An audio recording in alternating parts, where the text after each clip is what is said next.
سلام دوستان عزیز، به یک دیگر از ویدیوهای آموزشی AFTexcel خوش آمدید.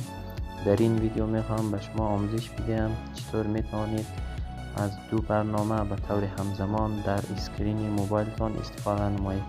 یعنی این یک ترفند بسیار مفید و پر استفاده می باشد. برای بازنمودن دو برنامه به طور همزمان در اسکرین موبایلتان از قسمت پایین صفحه Recent Apps را باز می نمایید.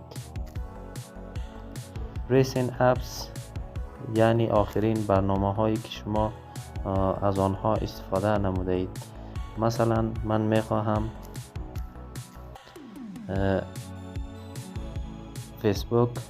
برنامه فیسبوک و برنامه تلگرام را همزمان در روی اسکرین موبایلم باز نمایم. زمانی که ریسن اپس را کلیک کردید در قسمت برنامه‌ای که به شما نشان داده می شود آیکانی همان برنامه در قسمت بالای آن برنامه موقعیت دارد. در روی آن کلیک نموده Open and Split Screen View را انتخاب می نمایید.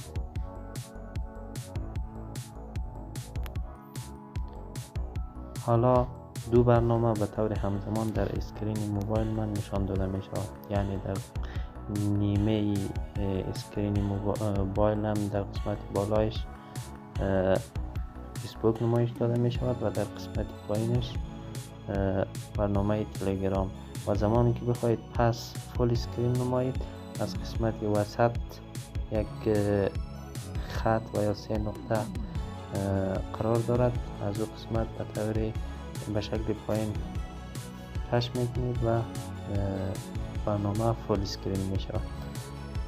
اگر ویدیو مفید بود لایک و سابسکرایب یادتان نرود. ما را حمایت نمایید تا در ویدیوهای بعدی زیادتر کوشش نمایید.